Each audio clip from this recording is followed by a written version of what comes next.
Hello everyone and welcome to a new episode of the X-Files. Today we will be showcasing a few spooky stories from Habbo Hotel on /x/.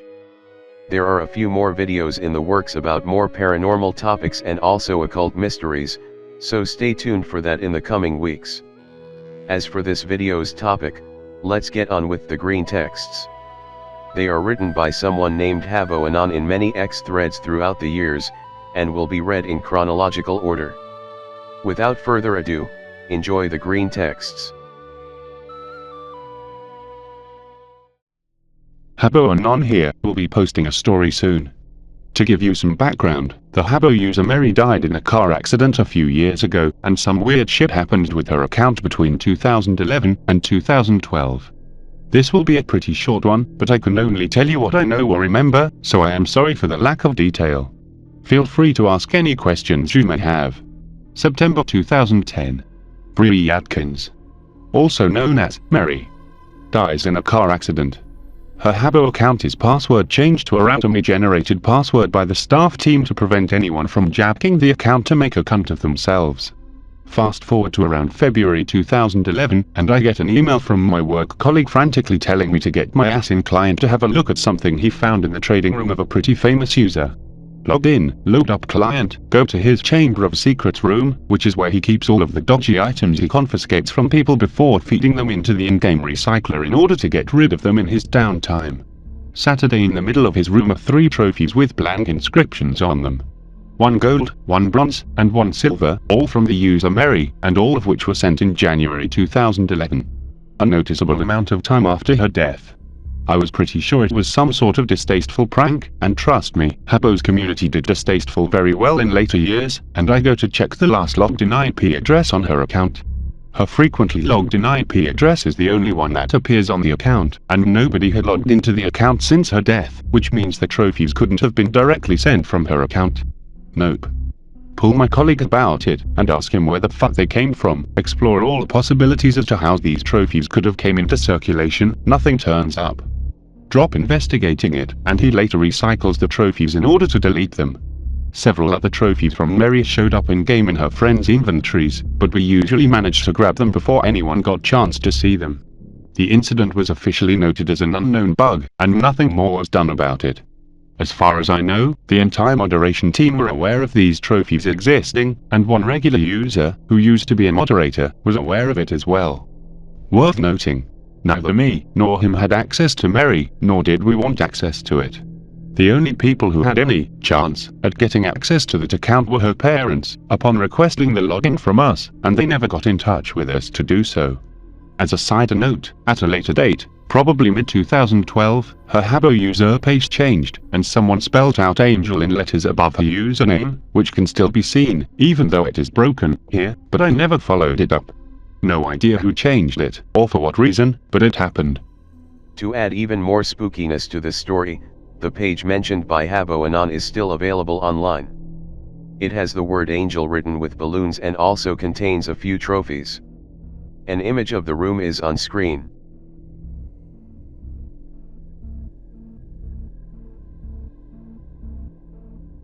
I actually used to work for Cielagian Corporation between 2003 and 2008. The main sites I worked on were habbo.co.uk, habbo.jp, habbo.es, and habbo.fi. This gave me a little nostalgia rush, OP, because I haven't even heard anyone mention Habbo for a long time. You'd be surprised at how scary some of the shit was that did go on because of scripters, hackers, and even a few glitches. B2004-ish. Habbo Camera is released in beta mode on Habbo UK. Camera is working great, but it is possible to take pictures of shit that isn't in client, by using a scripting tool which I believe was either called Habbo or Habbox. This ultimately led to people creating photographs of pornography, shock images, and things such as that. On Habbo Japan there is a user who ended by the name Saxon, and he had a bunch of Habbo rooms which were given names such as Torture Chamber, No Way Out, They're Here, and other weird things. I shit you not, the black backing to his room had been covered in photographs which were dropped there using the wall extension script. Nothing special. Wrong. Every single one of the pictures depicted gore, animal abuse, and other disgusting things. Room was locked down, pictures were all removed, and it was renamed Closed, and Saxon was banned. Fast forward 6 months, no more insane rooms from Saxon, but I decide to search his name, out of curiosity's sake. Literally all of his rooms have been reopened, and there are screenshots on Habbo photographs of all 5 of them, including myself, who went into his room to close them all neatly lined up along a wall, with a sticky note next to them that just had smiley face. Always watching. Wrote on it. That cunt always scared the fuck out of me. I have a few other weird stories from Habbo.com and Habbo.fi from when I worked at Sea Lake, if anyone is interested. Alright, so back in 04, I was a pretty lax guy with scripters. As long as they didn't break the game, I'd let them do whatever they want. I even used to fuck about with them, on occasion. I was friends with a group from Habbo.fi, that consisted of 4 members, but I was good friends with their most talented member, who I called S. S sent me an email one day that roughly translated to "Get your ass on goldfish, I've found something off." So, considering it was my job to investigate this type of thing, I got my ass online and checked it out. He took me to a room that was owned by an account that was formatted like this. Username 1, this account at username 1 through 2, username 150-ish, and each room had Finnish writing in the black of the room, made out of sticky notes that translated to stuff along the lines of "I'm coming to get you. You can run but you can't hide." And loads of other plain fucking creepy things. The part that shocked me about this whole ordeal was how each and every room with these strange phrases was unique. Each room had its own message, and some even had rooms built into them, with furniture. I informed the higher-ups about it, who later just told me it's not important, and the accounts were all deleted from the database about a week later. Not banned, deleted. Sea Lake rarely ever delete accounts, but when they do, they have a good reason for it. I never heard anything else about it after that, but it always played on my mind why they just outright deleted them all, instead of removing the rooms, or just banning them. 2011. Meet a guy called Giovanni from the Dutch version of Habbo. He owns a website dedicated to more or less breaking or disrupting gameplay with software he and his friends write. I'll show you how clever you are, when I nip your shit in the bud. Join his forum, and start posting under the guise of being a normal user, eventually gain his trust, end up as head moderator on said forum. Feed everything he creates back to my superiors, because it's my job. Game gets patched, all is well. Eventually Giovanni opens up to me about his personal life, as people often do on these games, tells me he wants to off himself and all of that. Become a genuine close friend of his, and report back to my boss with what he has told me in regards to his personal life, tells me to pass it on to the moderation team who will forward it on to a suicide hotline charity. Eventually leave my job, lose contact with him, but never left any doors closed. Gave him my email, and never told him I ever worked for the company, even though he did have suspicions. Fast forward to 8 months ago, I receive an email from Giovanni telling me he's had enough, and he's going to kill himself. This is pretty standard to me at this stage. Forward it to his friend, saying I'm going to respond to this when I get in from work tonight. Talk to him until then. Thanks. By the time I read the email he was already dead. Turns out he'd killed himself earlier that day, and I missed him by about 3 hours. Noped out big time when I found out about it. Time for one of my nopiest of nopes I have ever noped. 2004, which puts me at 19 years old at the time. At this point, I was a community moderator, but I had a lot of free range to do as I liked, so I could chat to users, and such. Meet a slightly younger girl called Julia, 18, on the newly opened Dutch version of Habbo, where I was supervising the launch, and preventing the English users from making cunts of themselves with the new Dutch community. Seems pretty nice, but she has shitty English. Asks me to talk to her more often so she can pick up the language. Sure, what could possibly go wrong? Add her over on the UK version, which is where I'm based out of, and we get talking pretty often, and become quite good friends. If anything, she grows increasingly infatuated with me, but I let it slide under the radar, because I'm used to it. Let's do the time loop again. 2006, which puts me at 21. Eventually I become friends with a guy she knows called Adam, who warns me she's batshit insane, and that I'm an idiot for trusting her. His words will just wait until she shows up on your doorstep, dude. Tell him yeah, right, like that's gonna happen. I was wrong.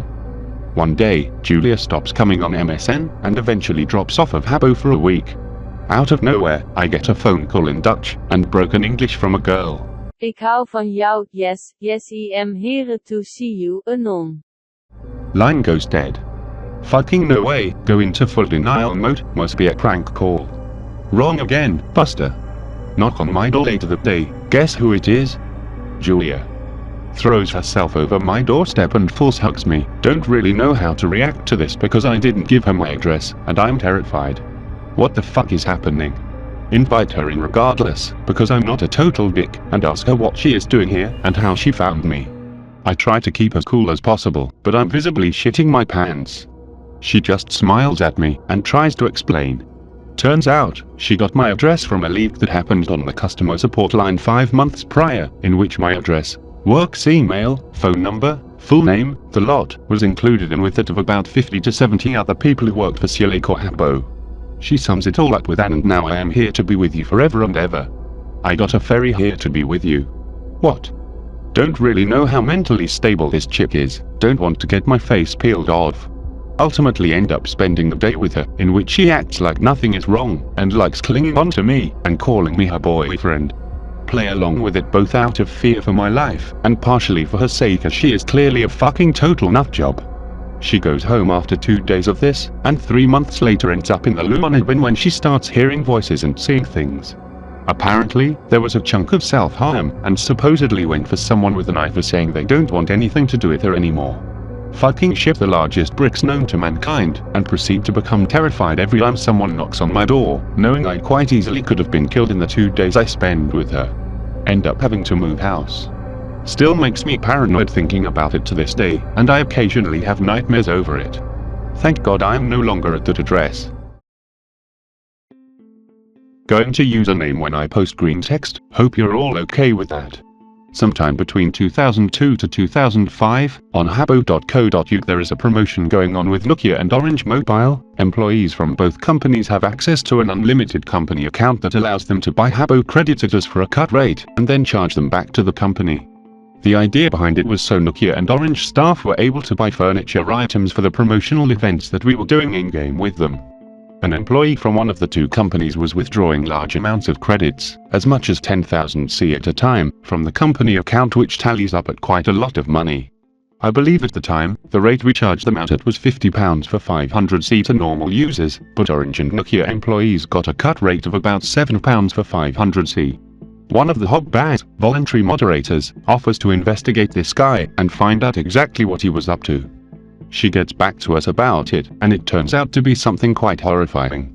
Turns out, he was abusing his position in order to pay kids, and I mean kids 11 to 13-year-olds, for webcam sex, and nude pictures via MSN, and we had plenty of evidence to back it up. She managed to create another account, pose as a 12-year-old, and convince this guy to reveal himself for what he was. A fucking nonce. We built up a huge case against him, but when we went to the higher-ups about it, they weren't interested. We approached them about it, and we were all sent an email that looked something like this. We're aware of the user in question, but thank you for the attempt to bring him to our attention. However, we will not be taking action against him as no real harm is being done. Both parties are getting what they want, and we are making a significant profit from it in the process. There is nothing more to be discussed in regards to this, and any members of the Habbo team caught discussing this amongst themselves are to be put through disciplinary, and upon a repeat offence are suspended from the program indefinitely. Several people quit the Habbo program on the spot, and I threatened my manager by telling them I'd both resign and report the happenings to the police during a group meeting we had on MSN. At the time I was working paid on customer support and community care, so I was obliged to protect the community at all costs, as it was a part of my contract, so I wasn't really able to stand for this even if I wanted to. He panics and begs me to do nothing of the sort, even tries bribing me by offering me a significant amount of overtime. I told him regardless of what he wants me to do, I'm emailing the guy's manager and making them aware of what he is doing. I do it, they fire him, and thank me for not making a noise about it. The members of the moderation and Habbo team that knew about it were sworn to silence by my higher-ups, and none of us ever spoke about it until we dropped our association with the company, or resigned from our positions. One Habbo who spoke out about it first was Red Velvet, who was probably the most foul-mouthed person we had representing the company, referred to my manager as a kiddie fiddler enabling fuck when I asked her about it years ago. I really have no idea what the fuck he was thinking, nor do I have any idea what the fuck the rest of the managers were thinking when they followed through with his brain-dead idea of attempting to cover up a scandal amongst a community of Gobsites. 2007. 22 years old. Main bases of operations at this point in time were Habbo UK and Habbo USA. Going about my business in client, hosting an event on the US hotel, standing in for the site manager who is on vacation at that point in time. One of the on-duty moderators calls me over from my desk, was working out of the London offices on this particular day, with a worried look on his face. Anon, what should I do about this? Guy pulls up the chat logs from a room he was monitoring in spectator view. Looks like high-ranking staff member who I shall call Colin has been talking to a random girl in a room. Weird, he's not even supposed to be on shift, he's not at the office today. What's he doing online? Don't know, but read his chat log. Read through it, and it consists of him calling some girl none of us have ever heard of, everything from the love of his life to a dirty little slut, all the while threatening to out her for what she's been up to her parents unless she stayed with him. For fuck's sakes, Colin, what the fuck are you doing, you stupid cunt? Do checks on this girl's account, and her age checks out at 15 years old, and Colin, at the time, was about 30. How fucking long has this been going on? Tell the moderator who stumbled upon this to go and relax for a bit, while I get to the bottom of this. Start digging through Colin's chat logs, and gather that he's been seeing this girl for about 6 months, and that they've had camp chats outside of Habbo, over MSN. Also notice that he's been gifting her loads of expensive, and unreleased, items in-game. Decide to force my way into Colin's work email to find out more information, as he used his work's email as the recovery for his personal. Lock him out of his MSN and personal inbox, and trawl through his emails. Bingo, I shit you not, literally thousands of back and forth emails between him and this girl from Habbo, who was called Destiny. They started off casual and friendly, became quite romantic and filthy, then the news came in, and then videos, then arguments, and then finally it ended with about 50 back and forths of him threatening her with new pictures of herself, and a list of her information, including her bank details, address, phone number, etc., while she begs him not to, and sends him more news at his request, in order to keep him from outing her. Feel fucking sick to my stomach. Release his email back to him after I take backups of everything, and he doesn't know I've been into it. He plays it off as must have just bugged itself up, I'm back in now. Resist the urge to break his nose when he comes back into work the next morning. Keep an eye on him and client for a further 2 weeks after informing a company director about what is going on. Suddenly, Colin puts holidays in at work, and before he clocks off and leaves the office, he sends Destiny a message in Habbo saying, "See you there, remember to bring it with you, I'll be about 2 hours." She does not get chance to respond. Luckily, I was on duty, and I leaped on it the second he sent it. Oh no, you fucking don't. Literally jump out of my chair, and run out of the office after him, and put my hand on his shoulder. "Colin, before you go, director wants to talk to you." "I have somewhere to be, can't I do this later?" "No, you can't, it'll only take 5 minutes." "Fine." Police are called in, I hand in all of the evidence I've gathered against him, and the whole thing was very quietly dealt with between me, the mod who discovered what he was up to, a company director, and the police, in the privacy of said director's office. Colin got fired on the spot, his account got debadged and banned, his work email was seized, his phone was seized, his personal email was seized, his computer was seized, the police took everything. Girl's parents were informed, and I believe they got their daughter to press charges against him for harassment, stalking, amongst a whole pile of other things. Email is sent out to myself, and everyone else who was in the office the day Colin was let out, telling us all it was totally unrelated to anything regarding Habbo, Oscillating Corporation, and nobody believed it. As a side note, one of the female moderators I worked with spat at him as he was let out of the office by the police, and the only thing said to her was enough. By one of the officers who came to pick him up, she just shook her head, and went back to work after muttering something to herself. We never saw him again after that, and word has it, he did some time for his sins. I'm just glad I managed to put a stop to it before he fucking hurt someone. January 2008, Oscillating offices, London. We're sat in a meeting discussing the likelihood of being able to save Habbo dog JP from its inevitable demise, which later happened in I think August of the next year. Boring meeting bullshit rolls on. We talk about the possibilities of branching out into Turkey, or perhaps merging hotels into each other to create mega hotels, blah, blah. You know how it is.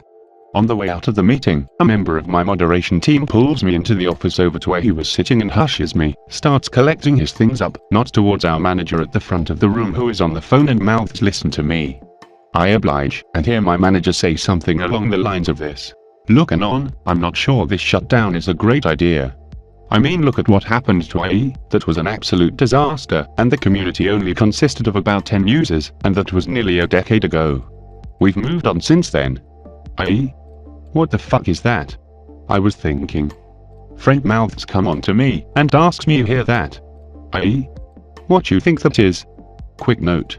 This coworker was a nosy cunt who used to be a major Habbo nerd in his downtime. He was well known in the community for being dedicated to his role, and he had an unhealthy interest in the game that bordered on the obsessive. I don't know, man. Why does it matter? Come on, dude, let's find out. I'm asking one of the techs, for fuck's sakes. Come on then, just to keep you quiet. We go into the part of our building where the code monkey's life, look around a little, and find that guy we are looking for. I will refer to him as G, and minor div a coworker as F from here on out. G, F won't shut the fuck up about IE. Do you know what it is? Just tell him so we can get back to work. IE? You mean Habbo Island? Habbo what? Habbo Island. It closed down in April 2001 when it became obvious it wasn't going to be needed alongside Habbo UK. Barely had any users. Huh, that's neat. F. Oh. My. God. Got any screenshots of it? G. I'll dig around in our archives and see if anything shows up. Don't get your hopes up though, that thing is long gone. Come see me tomorrow morning. The next day. F is going nuts like a hyperactive child when I get to the office. The fuck has him so happy? G has it, he has IE, he actually has it. He's got you some screenshots. Good for you, now get back to work. This guy. F. No, he found the old database, Furnidata, everything, the whole hotel was backed up in the archives. He's got it running. Well, this just got interesting. Show me. F. Come on. I shit you not, G is sitting there, looking smug as fuck with himself. Look what I got, he says with a big shit-eating grin. That is pretty cool, man, I say, as I see the empty room he stood in with his little avatar. Only 300 or so registered users, only one's active when the hotel closed with these 6. Do they have any rooms? Never thought to check, I'll have a look. The hotel's room it went up to only about 1,200 or so, which for its size wasn't too bad. This is where it gets weird though. G enters the room with the first user, which was either called Daniel or Danny. Scripted room, nothing odd, death to the South wrote in sticky notes in the back of the room. We laugh at how even back then the Irish were backwards and aggressive. Next room belonging to the user N, which was called something like Jolly Roger Pub, normal little bar room, common sort of thing for the time, few sticky notes from friends, again, cool. View N's mission in game, death to the South, 2 in a row. Weird. We suggest the bulk of the players here must have been Northern Irelanders, which will explain the immense hatred they have for the South. Next room, user this time was something I don't remember. Room name is called UK. Floor has a pig's face made out of pure chairs on the floor with again, scripted stickies and skeleton posters. Fuck the Brits in the back of the room. The fuck is this all about? Keep going through rooms belonging to the last 6 on the hotel, all have a strictly anti-UK theme to them barring a few. One sticky note lists 15 or so names with the title as the final few on it. G just looks a little bit saddened by what he's found, and breaks the silence we have between us all. Well, that's fucking depressing. What the fuck? They didn't seem happy about being closed while UK remained open. No shit, F. We shut it all down and go back to work. More than 2 weeks later, G, F, and myself are pulled into the office for a talk. We get told by a higher up at Lake to never access IE again, and we are told the reasoning for keeping it quiet internally and externally is because some kid called Daniel Matthews offed himself when they shut the hotel down, and they never wanted it to get out. Instantly get a bottom of the stomach feeling when he mentions the name. Username of the first room we entered. Welp. One from my coworker, not directly related to Habbo or Lake, but it happened inside one of their offices, which was a scary as fuck place to work at night. He is not the only person to have witnessed this or had this happen to him either. I will tell my version of this story later as I can vouch for his lack of bullshit. B coworker, working night shift at Lake head offices in Finland 3 days after he got the job. The year is 2004, and at the time, a part of working at Lake involved a company ritual where you worked the graveyard shift, and most people, myself included, have a story about that shift. About 3 am, moderating co.uk and com simultaneously, not much going on UK because of the time of night, com is steady away because Americans. Suddenly hears a loud noise at the back of the office, assumes night security, says hey, no response. swivels around on his chair to look behind him. Computer 3 rows back turns on. I got a bad feel about this Scoob. Goes to investigate. Checks, computer is booting up normally, turns it back off by holding down power button. Must be if electrics. Computer next to him turns on, then another, and another. Wobblylegs.give turns them all off, goes back to his desk to get his laptop so he can go back to his hotel and work there after shutting down his own desktop. Gets to his desk, his computer is already turned off and his laptop bag is packed and neatly placed on his desk with his shit on top of it. Fuck this. Bail out of the office, looks back up, window is open when it was closed before he left. Nah, I'm going. Walks about 5 miles back to his hotel at 3 in the morning. Remembers he left his laptop bag in his rental car. Too scared to go outside. Fuck it. Sleep. Gets a call the following morning asking why he clocked off at 3 am. Explains. Oh, that's just our ghost, we call him Marco, he's just a bit of a prankster is all. TFW, the ghost has a fucking name, NOPE. That is all for today, folks. If you enjoyed this style of content, please let us know in the comments below. As stated previously, we will release new videos with more occult content in the coming weeks, so stay tuned for that. For now, thanks for watching and we hope to see you soon once again.